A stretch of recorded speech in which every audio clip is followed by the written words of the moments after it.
Masayang araw, mga ka-PL. Dalawa ang pag-uusapan natin. Unahin ko lang po itong naging pahayag po ni Senator Jinggoy Estrada, mga kababayan, dito sa pagkakatalaga ni General Torre bilang bagong hepe ng kapulisan. Ayon po sa senador, mga kababayan, di daw niya bet na maging PNP chief si General Torre dahil arrogante di umano ito. Itong mama, mga kababayan. O di bagay meron pong kumakalat noong mga nakaraang buwan pa na pinag-usapan na rin ng ating mga kababayan. Ang sabi daw, mga kababayan, kapag ka meron di umanong mambash o ibash itong si General Torre, di umano'y hahabulin. O yun lang naman po ang kumakalat sa social media no mga nakaraang buwan ba yun o kailan ba? Basta may kumalat na ganoon, mga kababayan. Sa madaling salita, ayaw na ayaw nitong si General Torre na makatikim ng pambabash, mga kababayan. O ano kaya ang masasabi ni General Torre dito kay Senator Jinggoy na tinawag siyang arroganting PNP chief? Hahabulin niya kaya ito, mga kababayan? O di kaya baka yung mga maliliit lang na mga simpleng mamamayan lang ang hahabulin niya at tatakutin? O, nagtatanong lang naman tayo, di ba? O, ito po ang sabi ni Senator Jinggoy Estrada, kaya hindi niya bet na si bagong PNP ito malapit na po itong mamuno sa kapulisan, mga kababayan, itong si Torre. O, basahin ko ang sabi, Senator Jinggoy, di bet si Torre bilang susunod na PNP chief. Napaka-arrogante. Di mo na? General Torre, arrogante ka naman pala sabi ni Senator Jinggoy. Hindi sa akin nang galing yan, nagbasa lang ako ng balita.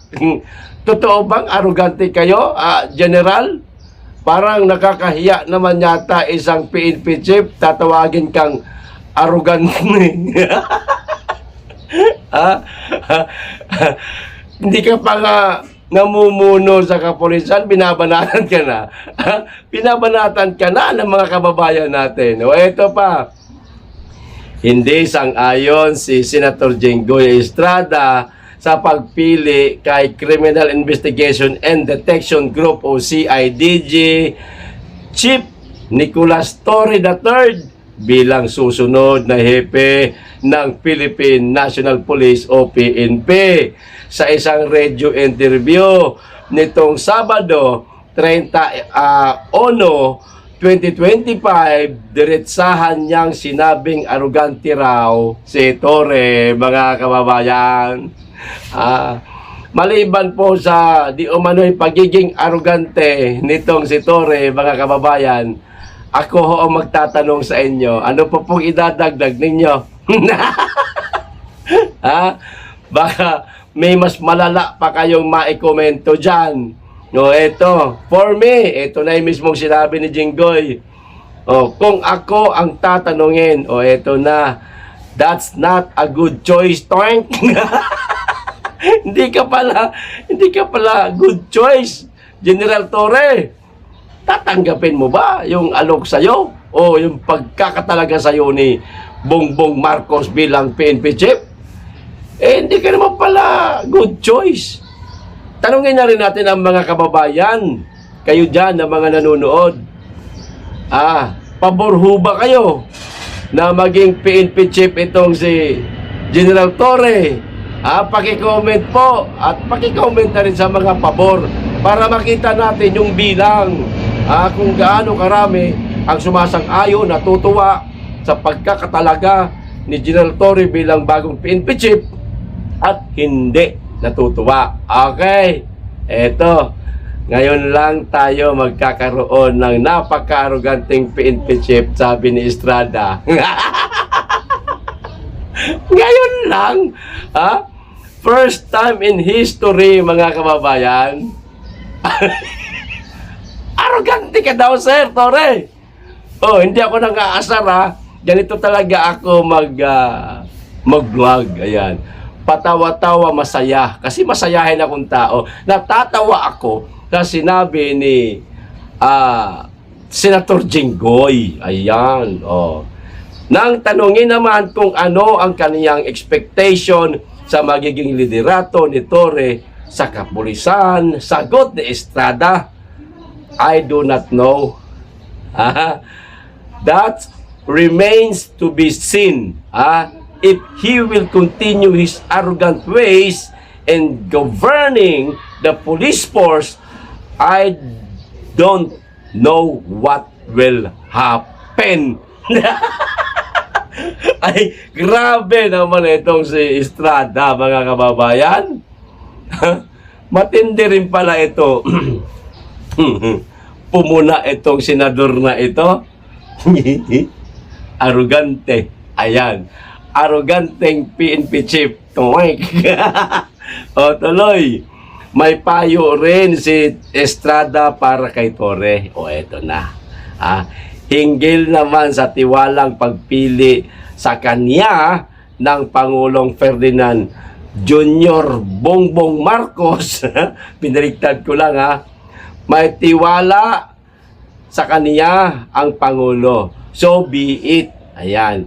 E di sana mag-perform siya ng maganda. Ayan. Sana huwag niyang sirain yung pagtitiwala ng Pangulo sa kanya, anang senador.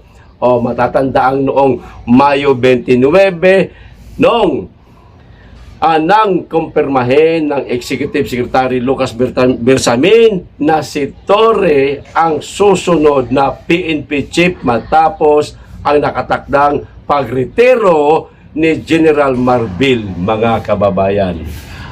Arroganteng PNP chief. PL, wag mong ulit-ulitin yan.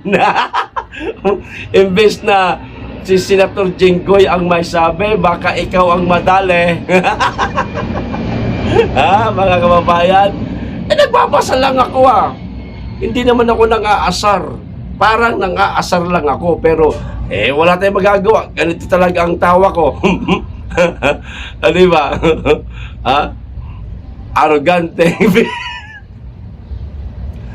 Tama na nga yan. Baka mamaya sabihin pinupuruhan natin si General Torre, mga kababayan. Pero para sa akin, ang masasabi ko kay bagong talaga na PNP chief, General Torre, ayan, malapit na siyang mamuno sa kapulisan, mga kababayan. Sana, sir, maging maayos po ang iyong pangunguna sa ating kapulisan. Ayan. Naway pamarisan ho kayo ng maraming kapulisan na ngayon ang ating mga kababayan tila nanumbalik na naman ang pagkawalang tiwala sa mga kapulisan. Sana ibalik nyo po yung inyong magandang imahe, katulad nung administrasyon ng dating Pangulong Duterte na kaibigan na kayo ng lahat. Ayan. Minahal kayo ng sambayan ng Pilipino, pero ngayon tila naiba na naman. Sana maibalik mo yun, sir. At sana po wag nyo na pong sana wala nang ibang relihiyon sa ating bansa na magaya sa KOJC. Kasi saksi kami doon, sir. 16 na araw kami doon. Alam namin ang mga nagaganap doon. Kitang-kita ng aming dalawang mata. May mga video pa nga kami. So, sana wala nang sumunod. No? At aasahan namin, siyempre, sir, ang iyong magiging magandang pamumuno at pagdala sa kapulisan sa ating bansa. Sana, at sana wag magkatotoo yung sinabi ni Senator Jinggoy na arrogante kayo. Natatawa talaga ako dito sa sinabi ni Jinggoy, mga kababayan. Tuloy na ho tayo dito sa pangalawang pag-uusapan ho natin na pinagtawanan po ng ating mga kababayan. Etong nag-viral video nga, mga kababayan, itong babaeng lumusot o lumabas sa imbornal na ginawa pang ambasador. Nagkaroon pa ng sari-sari store. Kung merong pera sa basura, meron ding pera pala, mga kababayan, sa imbornal. Lumabas ka lang sa imbornal, may pera, 80,000, tapos may sari-sari store ka na. Nagsiselos yung ating mga kababayan. Sila hanap buhay, namutla na di umano sila kahahanap buhay, nagkanda utang-utang na sila. Etong isang babae, lumabas lang sa imbornal, nagkapera na, nagkaroon pa ng munting sari-sari store. Nasaan ang hustisya, DSWD?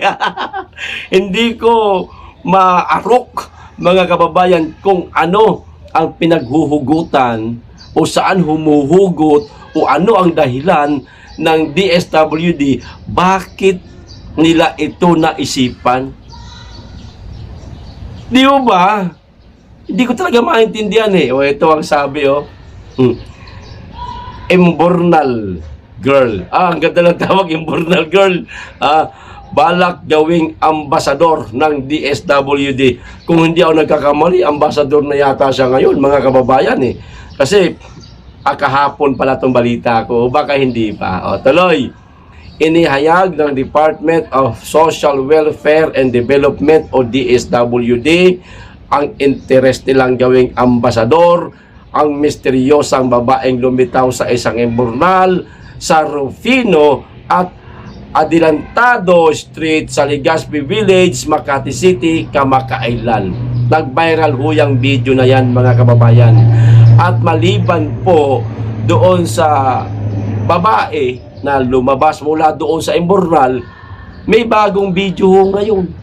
Lalaki naman po ang lumabas, mga kababayan. Hindi ko lang alam kung ginaya lang o nagpapatawa lang o baka naman kaparehas noong babae na tila doon yata naninirahan sa ilalim ng imbornal. O baka ginaya lang para magkaroon din ng 80,000. Laking pera niyan, di ba?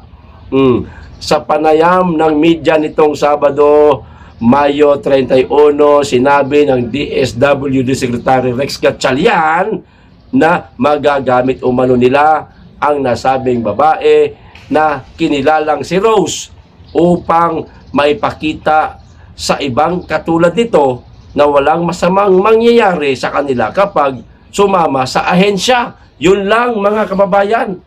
Yun lang po ang dahilan ni DSWD Secretary Rex Gatchalian. Pag sumama ka sa ahensya, naniwala ka sa kanila, baka ganun, parang ganun yung gusto niyang mangyari. Ang sabi kasi dito, sumama sa ahensya. Sumama ka lang, 80,000 na. Lagot kayo niyan, DSWD. Kukuyugin kayo ng mga Pilipino niyan.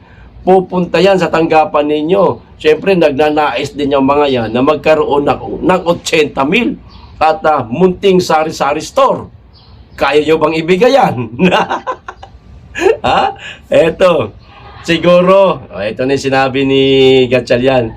Siguro, pwede natin siyang gamitin ng ambasador para may paliwanag na walang masamang mangyari pag sumama sa amin, kundi tulong lang. Saad ni Gatchalian.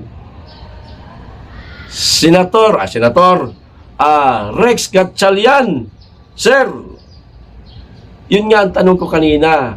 Halimbawa ako, sasama ako sa inyo, o yung ibang mga kababayan natin na wala talaga sa buhay, lalapit sa inyong tanggapan, hindi niya na kinakailangan lumabas mula sa imbornal.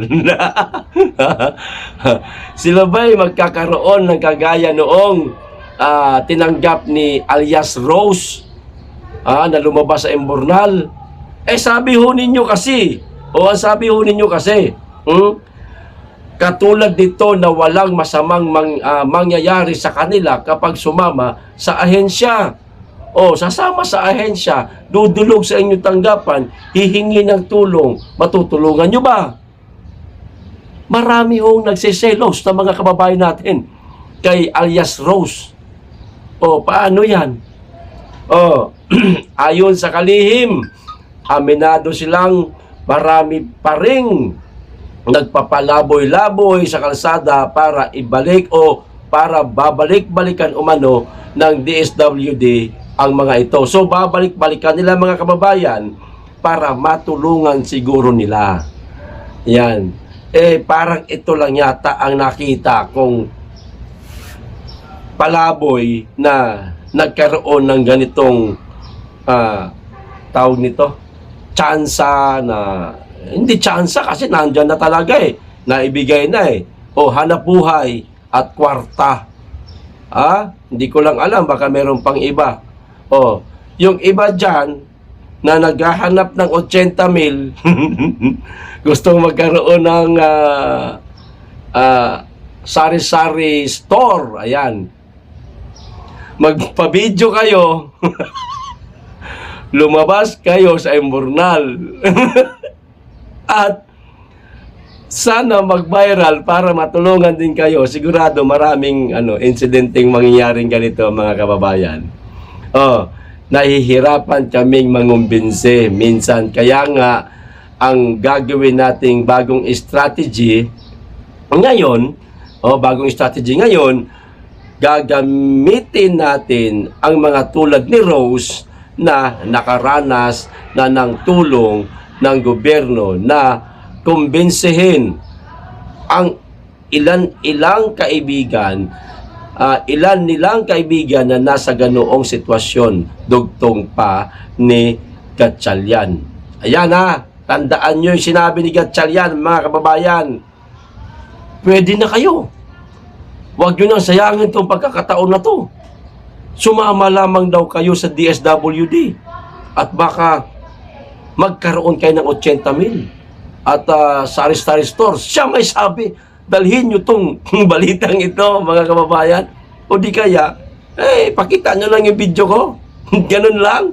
Matatandaan nauna nang sinabi ni Gatchalian, ng kalihim, na magbibigay sila ng kabuuang 80,000 o 80,000 upang makapagsimula ng pangarap nitong tindahan. Ayan mga kababayan, sa mga nangangarap na magkaroon ng tindahan, Imbornal ang solusyon.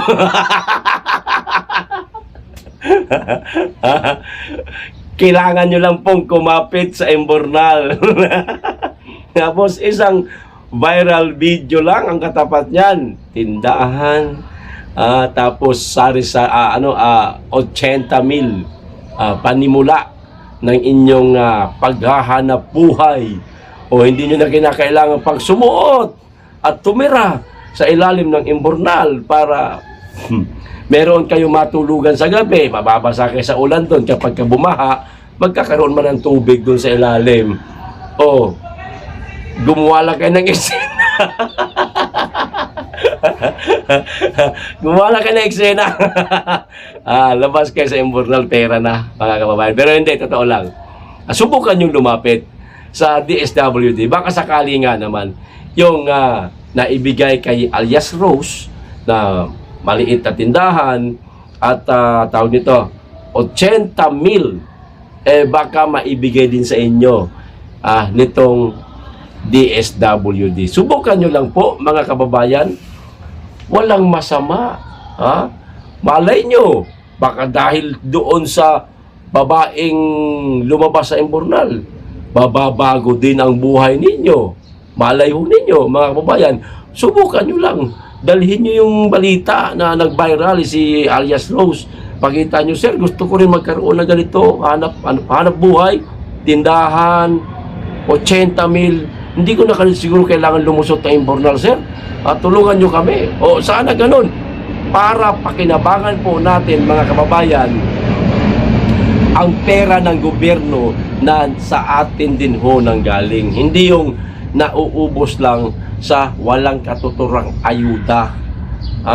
Pinansusuga lang, pinandudroga lang ng mga iilan, pinag-iinom lang ng alak yung ayuda, tapos balik tambay, mag-aantay ulit ng ayuda para sa 5,000 o 5,000. Subukan nyo lumapit. Malay natin, baka mabago po ang kapalaran ng inyong buhay. Ayos, so hanggang dito lang. Maraming salamat. Mag-iingat kayo lagi. Higit sa lahat, mahalin natin ang Pilipinas.